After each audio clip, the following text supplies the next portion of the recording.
Navigator Focus Series. We're really excited today to bring alcohol, methamphetamine, and other drugs. We know you've asked a lot for some information. Some of you have already started seeing patients with alcohol use or methamphetamine use disorder. So today's a really simple overview of all of these substance uses. I'm Sherry Cisneros. I'm the director of the Navigator program for California Bridge, and we're happy to have you. So please tell us where you're from today. We'd love to find out and see who's here. We'll wait just a minute or two to get started.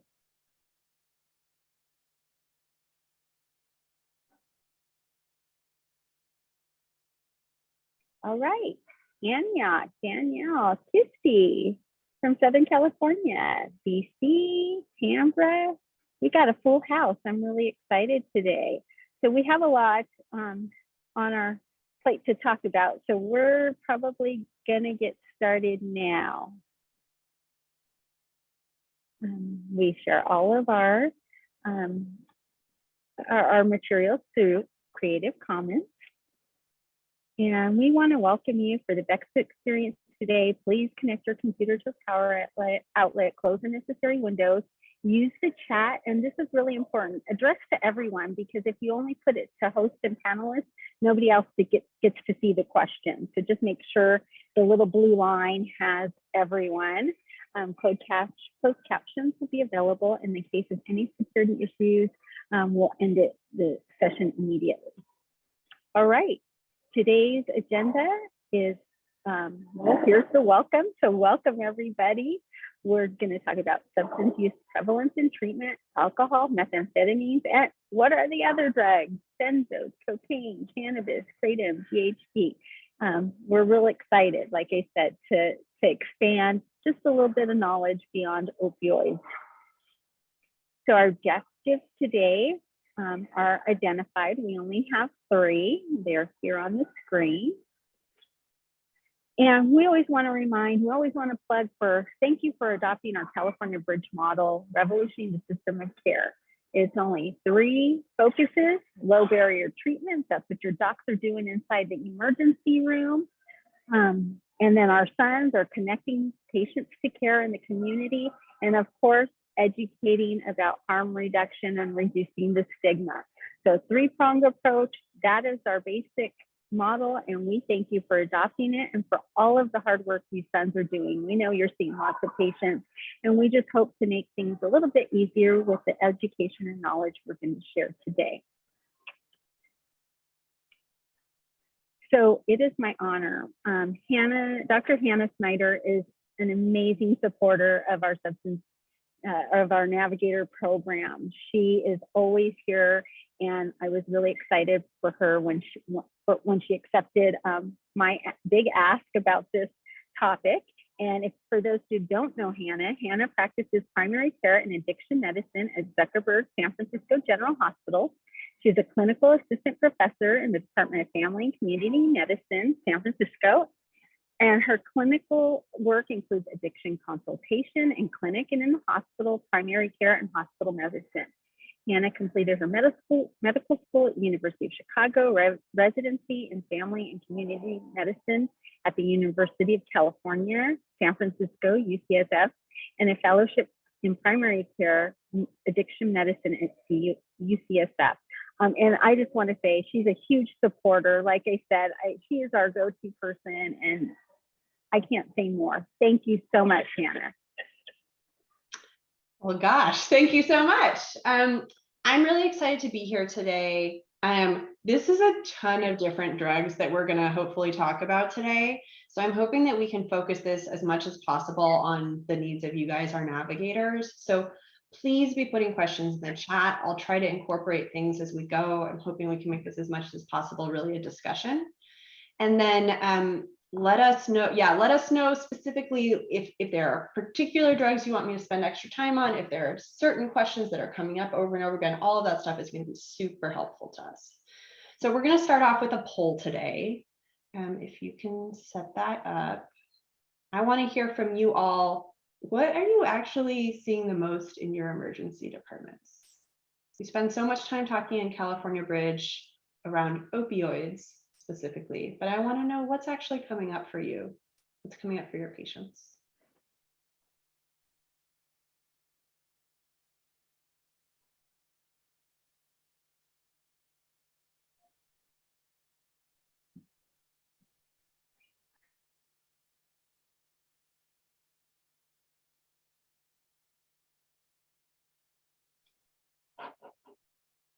And whenever we've got a decent number of votes, we can just display those results.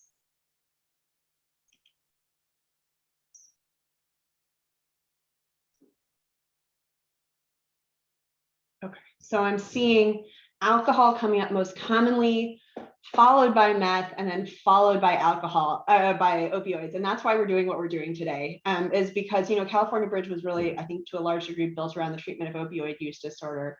But in terms of the actual prevalence in your departments, alcohol is coming up all the time, methamphetamine is coming up all the time, and that's why we're getting these questions. And yeah, cannabis definitely common as well. So it sounds like for you all, not so much benzos, not so much cocaine. So maybe we'll do a little bit more of a light touch on those.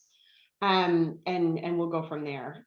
Yeah, and goes without saying, fentanyl in all of the substances, but particularly fentanyl for our folks who are using opioids and may or may not be intending to have fentanyl in them. So just to kind of start things off with a little bit of a conversation around prevalence. So this is California data for substance use disorder prevalence by drug type. And I think it just bears emphasizing that alcohol far and away is more common than all other drug use put together. And so we are going to spend a fair amount of time in our conversation today talking about alcohol use in particular. Next slide.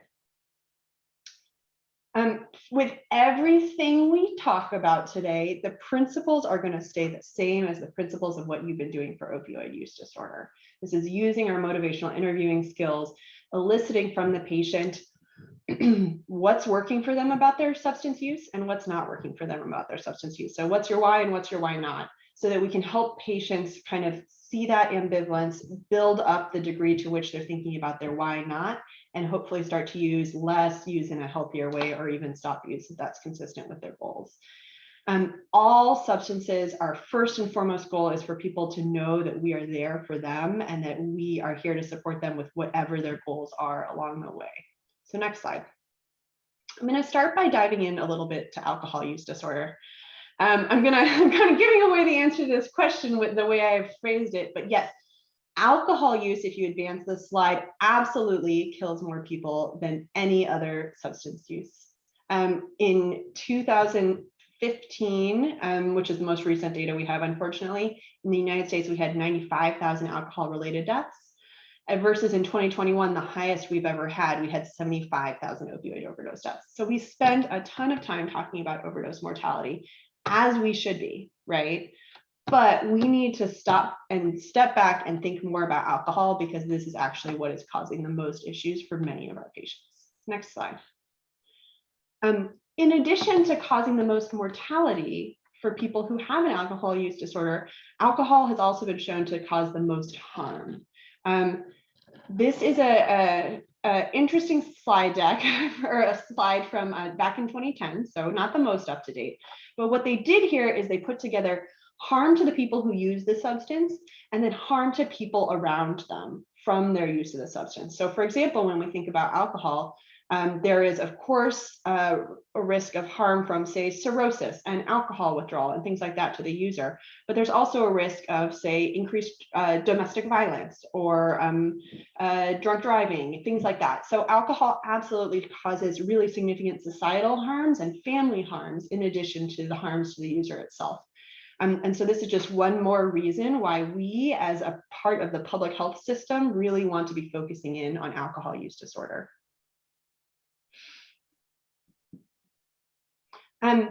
But we do a really bad job as a society of treating alcohol use disorder. I think we've really gotten the message out that opioid use disorder needs to be treated with buprenorphine, with methadone, with other treatment options, but that message hasn't gotten out in the same way for alcohol use disorder.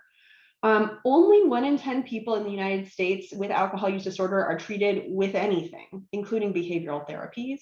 And only half of those who are in treatment are on medications for alcohol use disorder. So we know that medication management for alcohol use disorder is grossly underutilized. Next slide. So actually, can you go back one slide? And we're gonna go into the chat a little bit. I want you guys to think about, put in the chat for me, how are you identifying patients with alcohol use disorder? What are the chief complaints that you see coming into the emergency department that might be a flag to you that it's alcohol use disorder?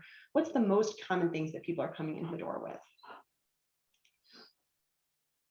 with? So delirium tremens, I see, yeah, withdrawal, tremors, seizures, GI bleeds, intoxication, abdominal pain, super common. Any kind of trauma, absolutely, including a motor vehicle accident, a fall, something along those lines. I'm seeing a lot of liver disease in here, ascites, cirrhosis, pancreatitis. This is great. Yeah, you guys know the red flags here. And then absolutely, yeah, requesting detox for alcohol. That is something that happens not infrequently because alcohol withdrawal is such an uncomfortable state. People come in specifically saying, I need treatment for my alcohol withdrawal. So if we go to the next slide. I listed several of the same things that you guys listed. Just to flag that really commonly we're seeing chief complaints of withdrawal and or intoxication, sometimes in the setting of being brought in by the police, you're right. And then lots of traumas. And then we're also seeing these complications of chronic alcohol use. So that'll be our cirrhosis, which is also associated with GI bleed and ascites. Malignancy, a lot of cancers are caused by alcohol use disorder. Heart disease and stroke, we talked about pancreatitis. Over time, with increasing use of alcohol, there are multiple different mechanisms by which you can have pretty profound cognitive impairment. So that's Korsakoff dementia, that's multiple traumatic brain injuries in the setting of falls, that's brain damage that can happen with recurrent seizures over time. And then I put in here, I think we sometimes underappreciate osteonecrosis, particularly osteonecrosis of the femoral head, and some very painful bone conditions can also be associated with chronic high-level alcohol use.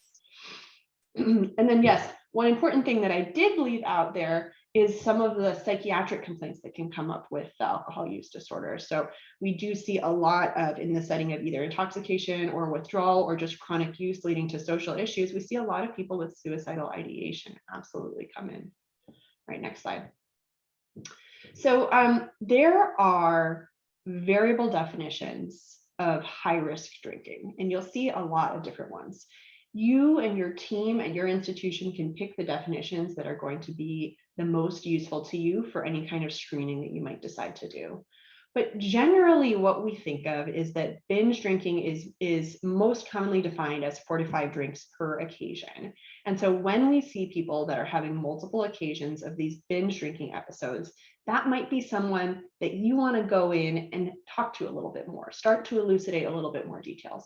This doesn't necessarily mean that person has an alcohol use disorder, but it might send up a red flag for us that like, hey, actually, I want to pause, I want to dig in on this a little bit, and I want to see if there might be an alcohol use disorder underlying. These are variable depending on some demographic information. So you might see different cutoffs, but generally 4 to 5 is a good back of the envelope calculation. And then the other thing that I think about is frequent drinking. And so there are some definitions of high risk drinking that is 7 to 14 drinks over the course of a week can also be a red flag and a cause to dig in. Again, not diagnostic of an alcohol use disorder, but if you're hearing that level of drinking from a patient, maybe you want to go see them, maybe you want to start a conversation, and maybe you want to dig in a little bit more with an audit C or an audit. Have you guys heard about that screening tool? Or do you have any other screening tools that you do use for alcohol use?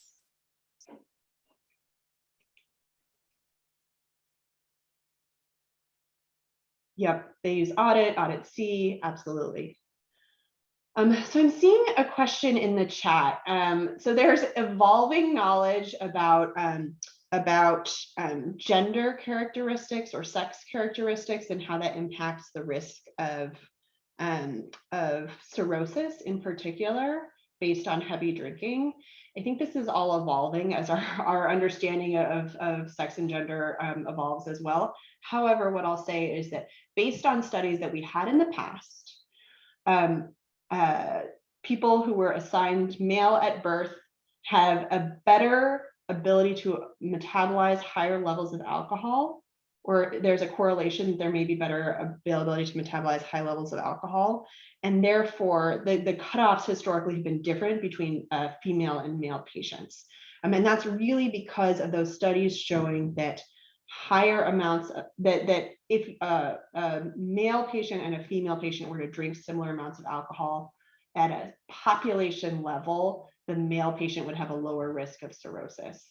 Now, again, I think that a lot of that is changing. Our understanding is changing, and those studies were by no means perfect, but there is some correlation there.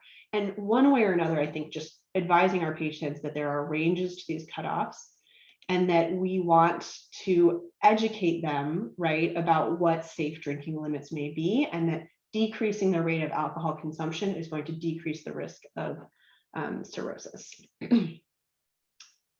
So let's go to the next slide. Here's another way of thinking about this. Whenever we're talking about these standard drinks, it's really helpful to tell people what a standard drink is, because all the time people will be like, yeah, well, I just have 2 beers a day. And it turns out that's like 2 tall boys of malt liquor when I'm talking to my patients, right?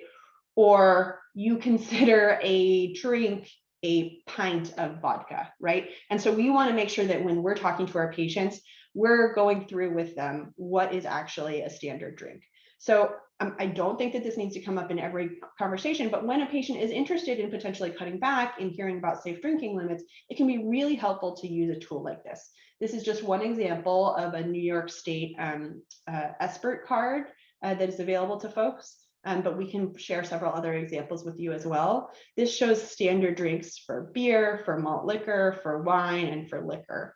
And in some of our programs, I know that people actually have just like standardized cups where they've drawn lines on those cups to say this is a standard drink. That can be a really powerful teaching tool. If you can just hand a patient a glass and like say, here's the line on a glass of wine, and this is actually what I recommend a standard drink to be.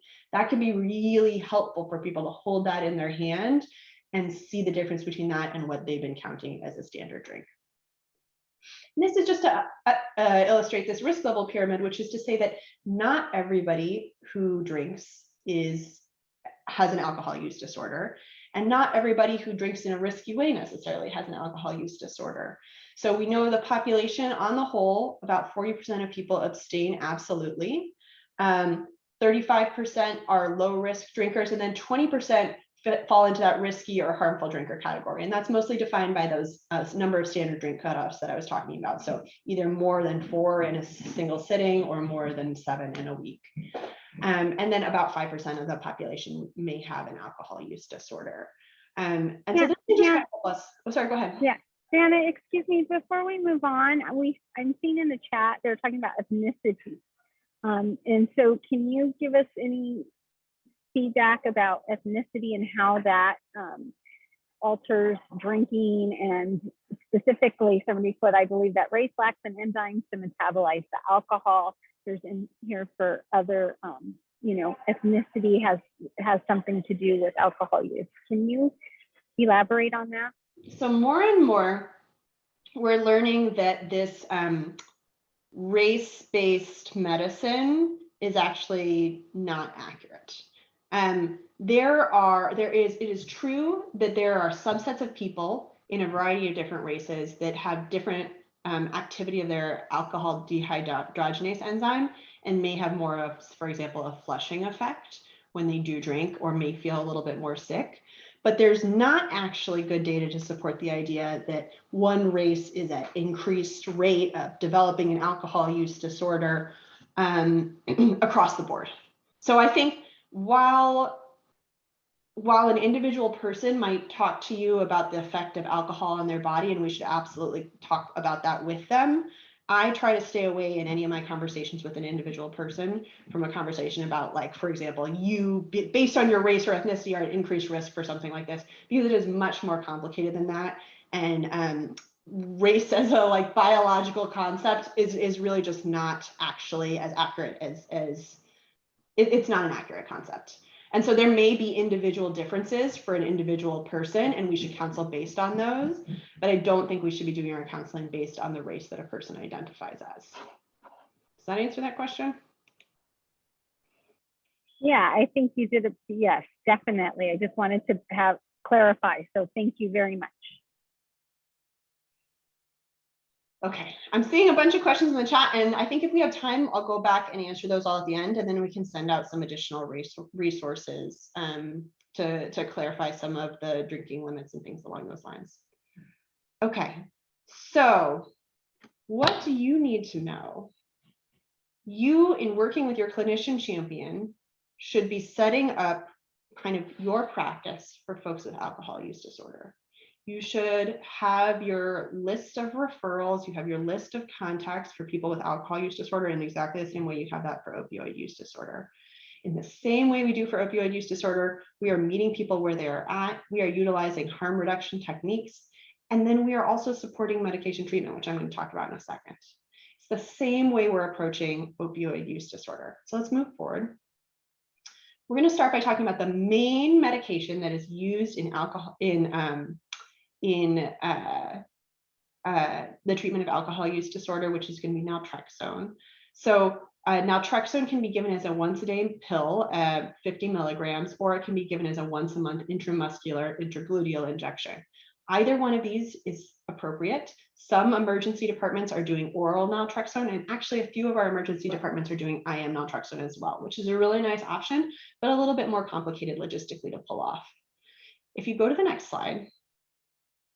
So naltrexone does a few things. One is it's actually an opioid antagonist. So it's going to block the opioid receptor, and it's going to prevent you from having your natural surge in opioids that you might get with drinking. What that does is that decreases cravings, and it also makes it so that if people drink while they're taking naltrexone, they feel less of a euphoric effect. They feel less of a pleasurable effect. They don't get sick. This is not like antabuse or disulfiram.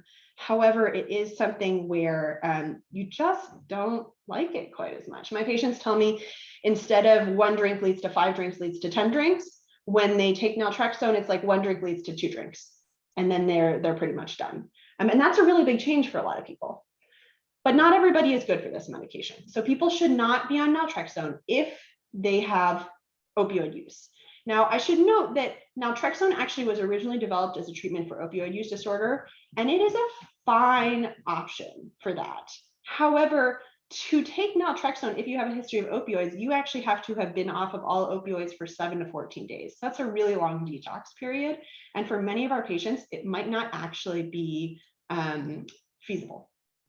So that's one thing, is I would definitely just in most cases steer away from using naltrexone for alcohol use disorder if somebody is also using opioids and you think they might be physically dependent. And then if people have significant liver disease, that is, if their AST or ALT is greater than 5 times the upper limit of normal, or if they have decompensated cirrhosis, we want to steer away from it. And then if they're pregnant, we don't want to use this. Now, this is not to say that you all as substance use navigators should be necessarily making this determination, but just for you to have some familiarity with the fact that this is a good medication in a lot of situations, and it's not perfect for everyone. If you go to the next slide, I'm going to pause for a second. Actually, I saw a couple questions about this, and what I will say is that yes, there is a bridge pathway for alcohol treatment, and if somebody can put that in the chat, it actually does go through the use of naltrexone as well as gabapentin, and we can show you all what that looks like. So a note on withdrawal, I think it's very common that our patients come in with withdrawal from alcohol. This management is much more complicated. We know that alcohol withdrawal can be absolutely life-threatening. We can see seizures, delirium tremens, which is not just tremors, right? That's vital sign instabilities, probably requires ICU level care. But there's a subset of these patients who can be treated in the outpatient setting with either gabapentin or benzodiazepines.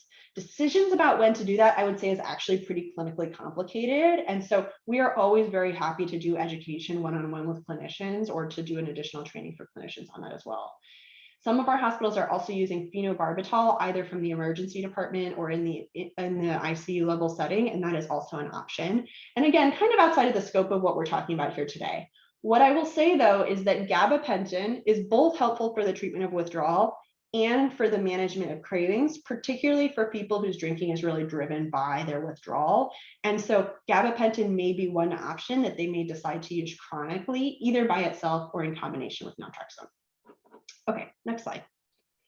So I always like to talk about harm reduction, regardless of the drug or the drug that I'm talking about. And for alcohol, harm reduction is absolutely key too.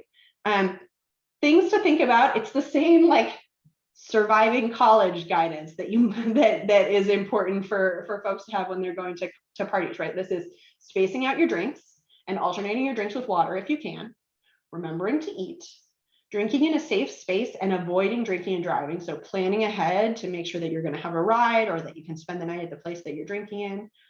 Anytime you mix alcohol and drugs, we're absolutely increasing your risk. And in particular, when you mix alcohol with other depressants like opioids or benzodiazepines, that is a very risky thing. And then just trying to count your drinks and stay on top of it. Set a goal for yourself for the night. So not all of our patients are going to be ready for complete abstinence from alcohol, but many of our patients might be interested in drinking in a safer way. And these may be steps that you can coach them through in the same way you coach anyone through the steps of harm reduction. Okay, next slide. Okay, that was alcohol. That was a lot. I'm going to pause for a second and see if there are any other big questions there. Okay, great. Got it. Does naltrexone create a new pathway in the brain for alcohol use? I'm not sure I understand that question. I'm sorry. Maybe you can clarify it a little bit more in the chat to see. So what naltrexone does physiologically is it's an opioid antagonist. I think about it as a long-acting naloxone in a lot of ways, right? It's just bound to your opioid receptor. And so what happens is that you don't get sort of the same positive reinforcement for drinking with your endogenous opioids that you might otherwise. And so naltrexone is sort of like cutting off that reward pathway that you might otherwise have from continuing to drink. And that helps people cut back on the use. So hopefully that answers that question. All right, let's talk about methamphetamines a little bit. And if you go to the next slide, there's a lot going on in this slide. I apologize, but I want to note that specifically for California, if you look at this gray dotted line here, what we see is that drug overdoses, absolutely the #1 drug overdose death cause in California was opioids, but close behind that is methamphetamines. Sometimes it's methamphetamines on its own, sometimes it's methamphetamines in combination with other drugs, but this is just to say that intervening on methamphetamine use is one of the most important ways we can decrease overdose death as well. So if you go to the next slide. So let's talk about it in the chat. Please put in for me, just like we did with alcohol, like what do you see people come in for with methamphetamine? What are the short-term effects of the methamphetamine? And then what are the long-term effects of the methamphetamines? Right out of the gate, psychosis and hallucinations, absolutely. Parasitosis, hyperthermia, I like it. So this is called overamping. When somebody takes too much methamphetamine, you can get hyperthermia, you can get altered mental status, you can get rhabdomyolysis. Yes, absolutely. Chronic use of methamphetamines can lead to an increased risk of both pulmonary disorders, pulmonary arterial hypertension, but also heart failure. Yeah, paranoia. Great, you guys got it. All right. So I think of most of our folks with methamphetamine use disorder, true methamphetamine use disorder, not just sporadic use, who are coming in frequently to the emergency department are either falling in the bucket of people who have psychiatric sequelae of their use or who have heart problems, cardiac sequelae of their use. That's not exclusive, that's not everybody, but often when we see somebody who's coming in recurrently for one of those two things, we might wonder if methamphetamine use might be involved. Okay, if you go ahead, and actually you can just advance both of these. So this is just to review what we were just talking about. I do want to emphasize again the overamping concept, because I think we don't often think about methamphetamine overdose in the same way we think about opioid overdose. But this is actually a pretty common thing, is that people take too much of their methamphetamine, their temperature goes up, their blood pressure goes up, they get very agitated. This can be a very uncomfortable and an even dangerous state. And then the other thing that we didn't really talk about is that with chronic use of methamphetamines, you can absolutely develop a withdrawal picture. Any kind of substance can have a withdrawal picture. And in methamphetamines, we think about this as like washout, right? This is somebody gets really sleepy in some cases, or has a lot of insomnia. Somebody can feel very down and depressed and just like really low energy. And it's an uncomfortable state of being. So if you go to the next slide. I want to just validate that there are a lot of patients who are continuing to use methamphetamine because every time they stop using methamphetamine, they feel like garbage. They go through this withdrawal state. They feel down, they feel depressed, they can't sleep appropriately. And then when they use, they feel a lot better. If you use too much, absolutely methamphetamine intoxication can be very scary. But there are a lot of people that I talk to who use methamphetamine and feel like they have good reasons for using methamphetamine, right? You might be, say, staying awake. You're homeless on the street and you want to make sure your stuff doesn't get stolen. You might use methamphetamines to stay awake.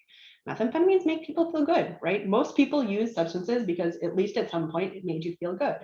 And so this is, again, where our motivational interviewing comes in, just asking people what's working for them and what's not working for them about their methamphetamine use. And then I like what Christine is putting in the chat now is also just kind of eliciting from somebody, what has it been like? Have you seen people who have struggled with their methamphetamine use? Have you seen people around you in your community who have not been doing well with their methamphetamine use? What does that look like to you? And like, how would you know that that was happening to you, right? Sometimes that's a helpful way to frame it for folks.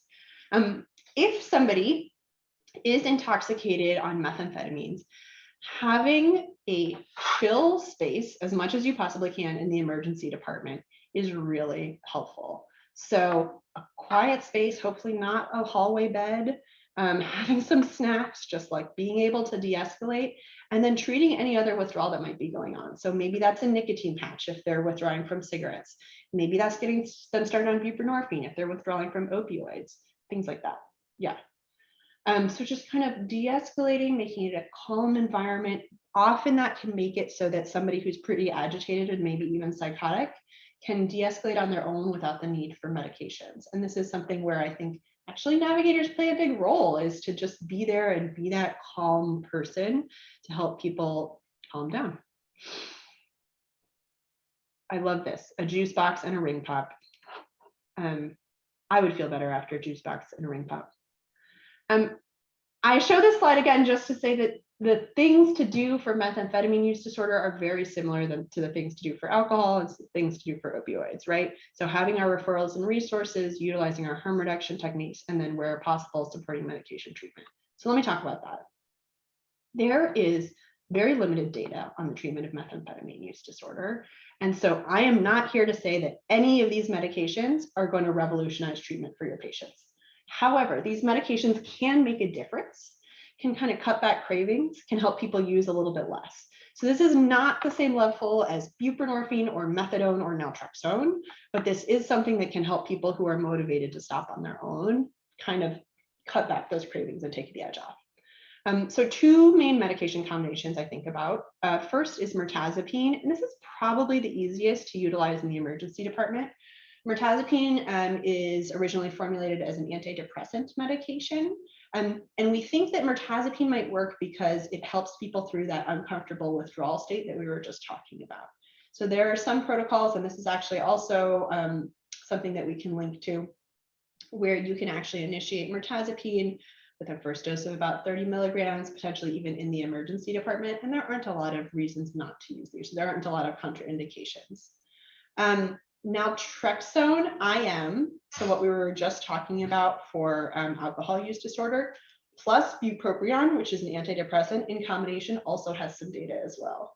I'm not going to dive too deep into this in this conversation, but there are a few different medical conditions that are contraindications. So all the stuff I talked about naltrexone before, but also for bupropion, for example, if you have a history of seizures, it's probably not a good idea.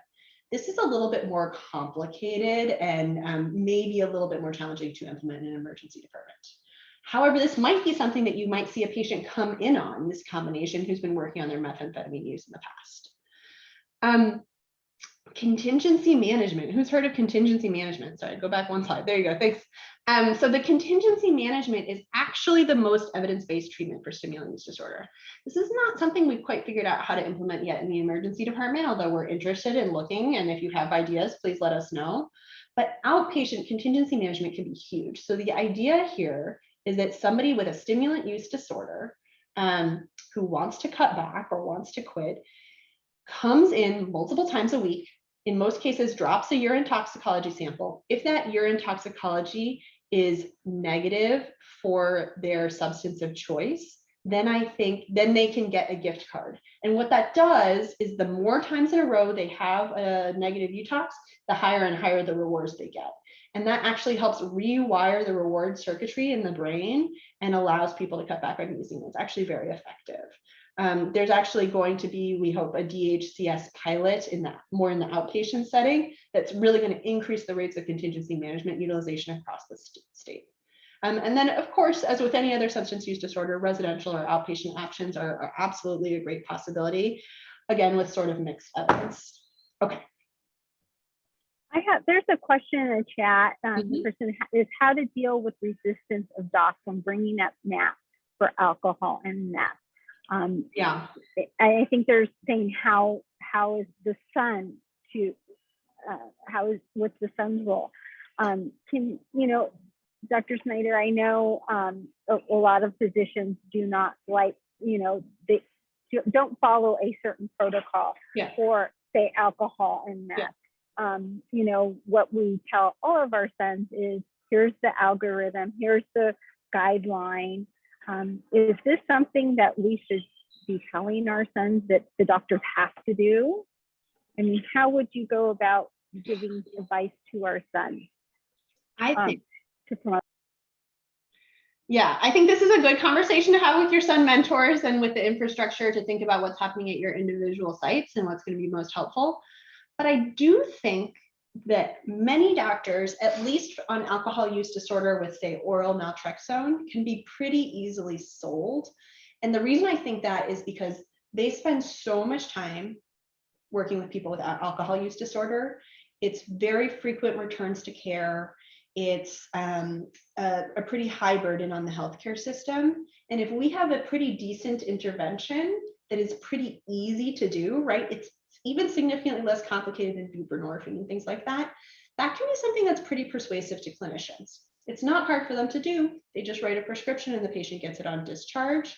The clinician, we have multiple clinician champions across the state for California Bridge who've been doing this, who I think would be very interested in talking one-on-one with any of your clinician champions if they do have questions about it. And then, yeah, having the clinician champions then work with the resistant providers in your program is great.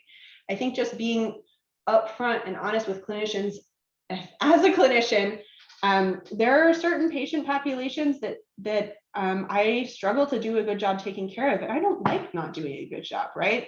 And I think a lot of us feel that way about folks with alcohol use disorder, like we don't have a ton of tools in our toolbox. And so having a tool in your toolbox where you can address it and you can hopefully prevent problems down the line actually is pretty empowering for a clinician. And we've seen clinicians buy in pretty well to that. So it depends a lot on your individual site, and let's talk more about it offline if you all have specific questions. Right, and I'm just going to add, we have our Navigator update the second Wednesday of the month, and we also have, it's a time like a question and answer session. So we'd love to hear from you if we want to continue this with more ideas and more best practices to guide our clinicians. So definitely we can follow up on our Navigator update on Wednesday. Thank you, Dr. Snyder. Great. In the interest of time, I'm going to keep going and then we can do some more Q&A at the end.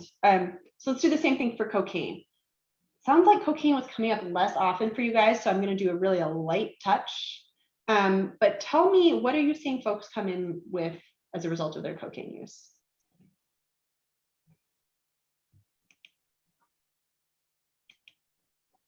fentanyl overdose, so an unintentional overdose when there is contamination of their cocaine supply. That's absolutely happening. I think sometimes we're under detecting people who use cocaine. So because they might not be coming in always with like a fluoride overdose or fluoride intoxication, but cocaine use is actually still pretty prevalent in the state of California. So yes, absolutely, there's high co-use of cocaine with other substances, including cocaine with alcohol, cocaine with opioids. If you advance the slide, cocaine use can also be associated, as folks are saying in the chat here, with chest pain, anxiety, high blood pressure. Absolutely, those things come up for us. If you click the slide, sorry, one more time. Then what we also see over time is that in acute use, seizures can be an issue, and then also in acute use, actually heart attacks can come up more often with cocaine use, as well as strokes. And so we can see chronic changes in the cardiac function, so heart failure and other cardiac issues, as well as chronic brain conditions as a result of chronic cocaine use. I think this comes up less for us in California than methamphetamine does, but it's important for us to be prepared and to be able to talk to patients about the risks and the benefits of their ongoing cocaine use. Not everybody who uses cocaine has a cocaine use disorder, and not everybody is going to be ready to cut back or quit. But if we're seeing somebody who uses cocaine who's coming in with one of these things, this can be a way for us to have a motivational interviewing conversation with them. Okay, next slide.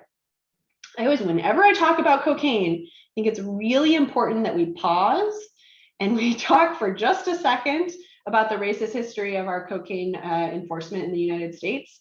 So crack cocaine and then powdered cocaine have been historically associated with different racial groups, right? So crack cocaine being more associated with African-American communities and powdered cocaine being more associated with white communities. And as a result of that, there's a complete disparity in the sentencing that has happened, where the mandatory minimums for crack cocaine were just way higher than the mandatory minimums for cocaine use, despite the fact that these are essentially the same drug.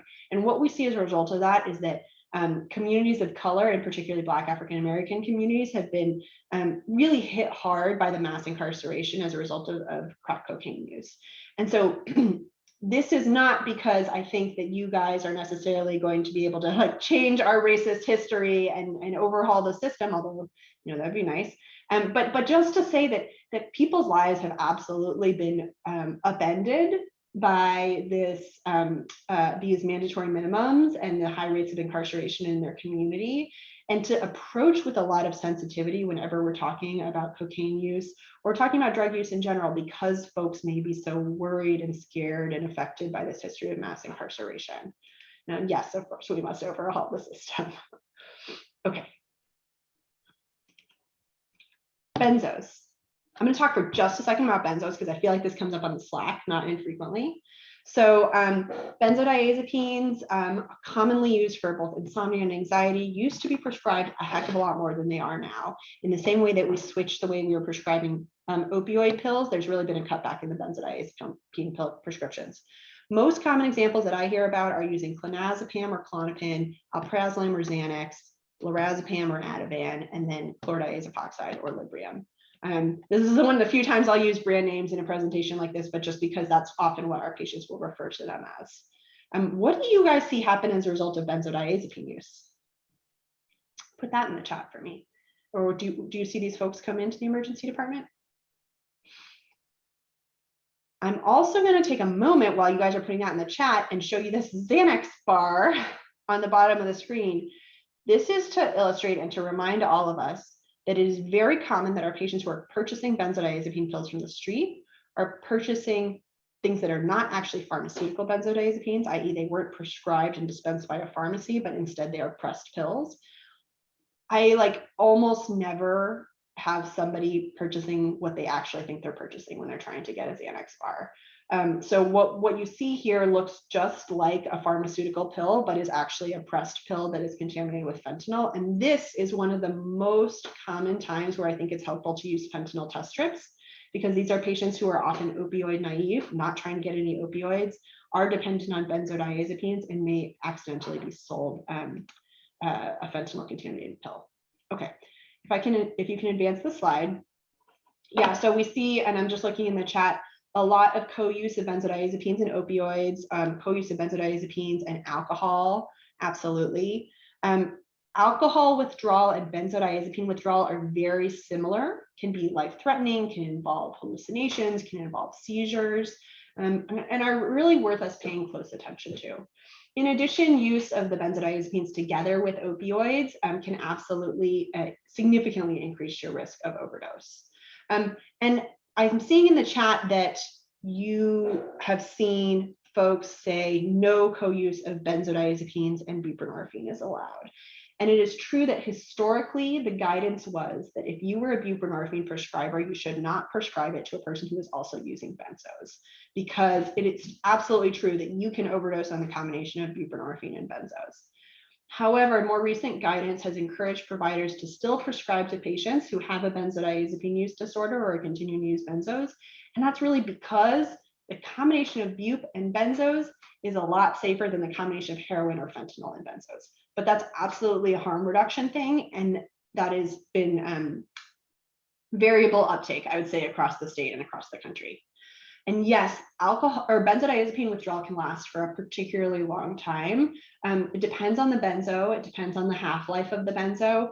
Benzo withdrawal can go on for a couple weeks at a time. And when there is an outpatient benzo taper happening, which is, I would say, pretty rare, the best practice for those is actually to do it over the course of months in most cases. I mean, that's because it's such a prolonged withdrawal state. Okay, I'm going to move on. So for all the things that I just talked about, let's pause and do our harm reduction. So everyone who uses any street drug, right, should have a conversation about universal overdose precautions. You're using benzo pills or opioid pills or stimulants or opioids. I don't really care what it is. We're still talking about universal overdose precautions. So one is not to use by yourself, to use with a buddy. And if you're not able to use with a buddy, then to call the Never Use Alone hotline so that there's somebody there who can check on you while you use. Two is to always have naloxone around. So make sure that the person that you are using with has naloxone. Maybe you can stagger your use so that if you were to overdose, they would be able to reverse you. And then three is always to test dose or start low, go slow. So any of these substances, there have been at least documented episodes of contamination with fentanyl for all of the substances that I've reviewed so far, with the exception of alcohol. And so taking a tiny test dose first to see the potency of what you're using is a really important harm reduction mechanism. For our stimulant users or our people who use stimulants, really important to continually drink water, eat, rest, things like that. You may also want to do some counseling around safer sex if somebody's using stimulants in the setting of sex. And then it's really important for us to counsel our patients, particularly who are smoking either methamphetamine or cocaine or fentanyl, that we don't advise sharing pipes as well, because it is possible to transmit hepatitis through shared pipes, particularly if you crack or burn your lips. So in the same way we talk about not reusing syringes or not sharing syringes, we should be not sharing our pipes as well. Okay, yes, or straws, absolutely. So I would take a moment and plug, as we always do, our harm reduction efforts. If anyone is interested in any of these things, getting it set up for your site, please reach out to your Sun mentors or the Sun leadership.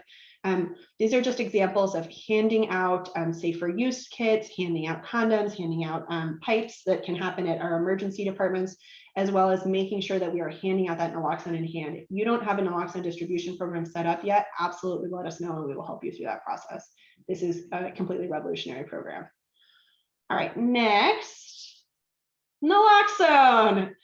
Naloxone, so important. So we should be handing out naloxone to anyone who wants it.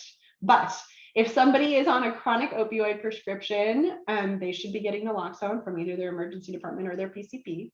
If somebody has opioid use disorder, if somebody uses stimulants or benzodiazepines or opioids that they're purchasing from the street or getting from a family member or a loved one, all of these people should leave with naloxone in hand, and then any of their loved ones. So I'm pretty routinely handing out naloxone boxes to, say, grandmothers who are worried about their grandsons.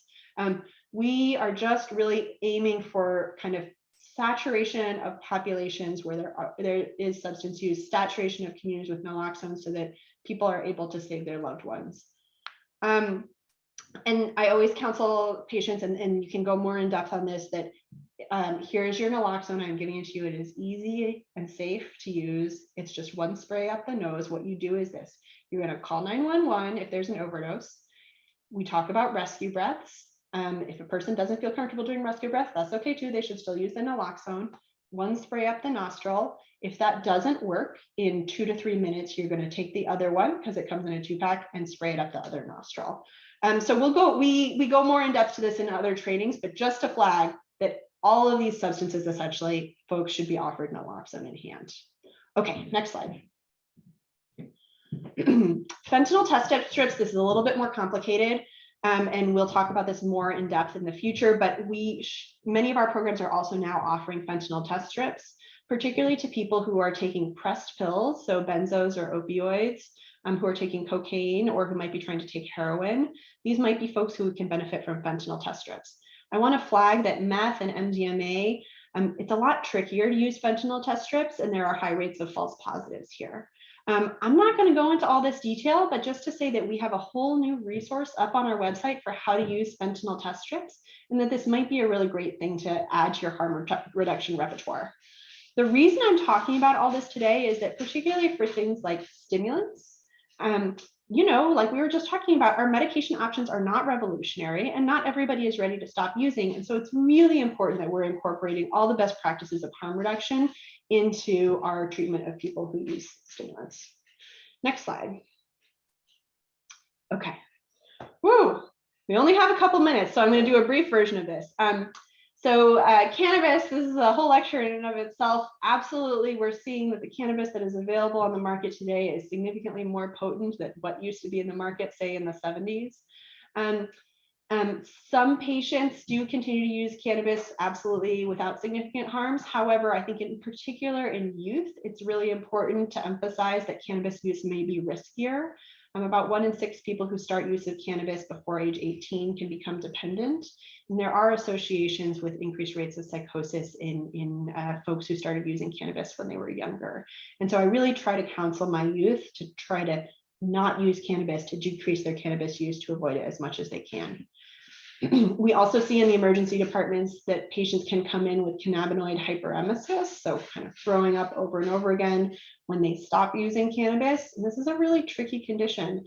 It's hard to help folks understand that connection, because sometimes smoking cannabis in the moment can make them feel better. But actually the cannabinoid hyperemesis is a manifestation of their chronic cannabis use. And so this is a thing that we do a lot of motivational interviewing around. I'll also say that sometimes folks come in and feel like cannabis is really helping them with their anxiety. In some cases that may absolutely be the case. However, if you are a chronic user of cannabis, you can have withdrawal and increased anxiety as a manifestation of that withdrawal. And so sometimes people get stuck in this cycle of they think they're using the cannabis to treat their anxiety, but actually their anxiety is coming because they become physically dependent on the cannabis. Okay, next slide. This is going to be the world's most brief slide, but we get a lot of questions about Kratom. I'm happy to discuss this in depth with anyone. This is a more herbal, usually consumed as a tea that's been increasing in prevalence in California recently. It's pretty widely sold in stores, actually. At lower doses, it can have more of a stimulant-like effect, and then at higher doses, it can have more of an opioid-like effect. We do have a lot of patients, or I'll speak for myself. In my patient population, I see a lot of folks who try to use Kratom to detox off of opioids in a natural way. I have not seen this be particularly effective, and I do not recommend that. I would absolutely recommend buprenorphine over that. I also see some patients who started drinking Kratom just thinking they were taking a nice herbal tea, and then ended up physically dependent on it and essentially have opioid tolerance and end up needing to be on buprenorphine. So this is something that we're starting to see more and more in the state of California, and something just kind of to be on the lookout for, that this is not necessarily a benign natural tea, and we really recommend against it in most cases. Okay, next slide. I also want to do one quick plug for GHB, because at least in the Bay Area, this is coming up more and more. GHB, sorry, not a plug for the concept of GHB, but a plug for expanding our knowledge about GHB. You may see patients come in with GHB use. This ends up looking a lot like alcohol or benzodiazepine use. People will use GHB either in the setting of parties or sexual activity, sometimes in the setting of actually like weightlifting. What happens is people can become physically dependent on GHB as well. It's easy to accidentally overdose on GHB. There's a pretty narrow window where it works well for people. And so if you take too much GHB, you can have respiratory depression, and you might actually even need to be like intubated in the ICU. Also, if you're using GHB chronically day after day, what can happen is people can develop withdrawal, and it can look a lot like alcohol withdrawal or benzodiazepine withdrawal, and that may also require hospital admission. So this is by no means a comprehensive conversation about GHB, but just a flag to be on the lookout for it. And if patients are coming in with questions about it, we can absolutely talk more about that in the future. Okay, next slide. Whew, just in time. So here are a couple takeaways that are across the board, right? Across the board, screening folks we think might be at high risk for substance use disorder and providing brief interventions is a best practice for all substance use disorders. So using your expert tools that you've built. Across the board, if you have medications, we should encourage our clinicians to start to use those, and I'm happy to support that. And then across the board, promoting harm reduction and meeting patients where they are at is beneficial to support people who use drugs. We are encouraging navigators, in addition to treating opioid use disorder, to be there for people regardless of the substance that they use. And so we're really glad that you all joined us today for this conversation. I think I'm going to turn it over to Sherry for these last couple slides. Yes. And then we can also I just want to say thank you. I know this was not intended to be a comprehensive deep dive, but a lot of our sons had asked, and you delivered, Dr. Snyder. This is amazing. We've had so much questions in the chat, and I encourage, if you have more questions, we can continue on Slack or come to a navigator update or contact. We're going to have our emails and our contact information at the end of the slide. I thank you because we only have 2 minutes left. So any other questions out there, like I said, you can direct them. The last slide's going to have our contact information, and it looks like everybody's thanking you, Dr. Snyder. Like I said, this has been so great, awesome. I hear tons of thank yous, and from the bottom of our heart, we always love your support, and you always come through with broadening our knowledge. So I thank you very much. As a reminder, for our California Bridge sites, we have the California Navigator Program, the Bridge Navigator Program. That is our new RFA, our new funding. So if you have heard about this, please go online. You can, actually, it's in the chat. So if your site has not applied, this is a big plug to remind everybody. And really what's most important is that we have your updated email. Some of you, even on this presentation, said you're not getting our replies. Check your spam, ask your IT, because sometimes it goes into that spam folder and it's quarantined, and your facility may have a firewall which is preventing it to go through. So please make sure, if you're not getting our emails, make sure you have a valid email. Resources, you guys can take out your phones, and I'm going to give a second for that. If you need resources, this is our California Bridge website. You can basically find everything on there. Join us. We are on Facebook, Twitter, and Instagram. Those are qualifying. And one last thing, this is our contact information. Please, if you need to reach out to us for a question, please, please, please do not hesitate. We're here to help. We have an amazing team. Thank you to our California Bridge team, our program team that puts this all together. Everybody does an awesome job, and we will see you at our next training. Bye-bye.